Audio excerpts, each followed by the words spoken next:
केंद्रीय रक्षा मंत्री राजनाथ सिंह ने कहा, मैं भारतीय तटरक्षक बल के सभी अधिकारियों और नौसैनिकों को हार्दिक बधाई देता हूं।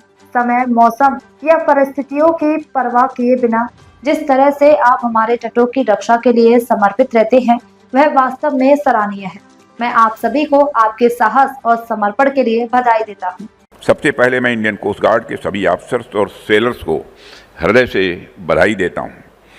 आप लोग जिस तरह समय, मौसम और परिस्थितियों की परवाह किए बिना हमारे कोस्ट की सुरक्षा में जुटे रहते हैं, अपने आप में मैं मानता हूं यह बेहद सराहनीय है। मैं आप सबके साहस और समर्पण के लिए भी आप सबको हार्दिक बधाई देता हूं। देवियों और सज्जनों, मैं बधाई देता हूं गोवा शिपयार्ड लिमिटेड को, जिनके इंजीनियर्स, कॉन्ट्रैक्टर्स, मैकेनिस्ट और वर्कर्स ने दिन रात अथक परिश्रम से इस प्रतापी समुद्र प्रताप को तैयार किया है। साथियों, आज इंडियन कोस्ट गार्ड शिप समुद्र प्रताप को राष्ट्र को समर्पित करते हुए मुझे गौरव की अनुभूति हो रही है।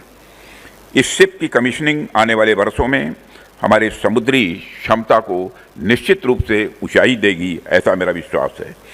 यह शिप हम सबके कलेक्टिव रिजॉल्व का यह प्रतीक है।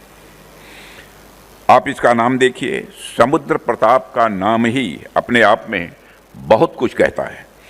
समुद्र की गरिमा और समुद्र की शक्ति के प्रतीक के रूप में समुद्र की रक्षा का संकल्प लेकर यह शिप जब लहरों पर आगे बढ़ेगा तो उसके साथ हमारे कोस्ट गार्ड्स का और भारत का आत्मविश्वास भी आगे बढ़ेगा।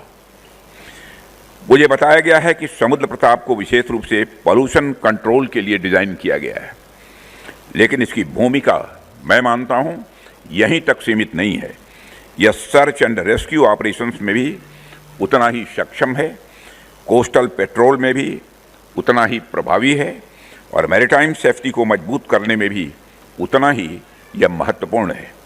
इसका अर्थ यह है कि शिप में एक ही प्लेटफॉर्म पर कई कैपेबिलिटीज़ को इंटीग्रेट किया गया है।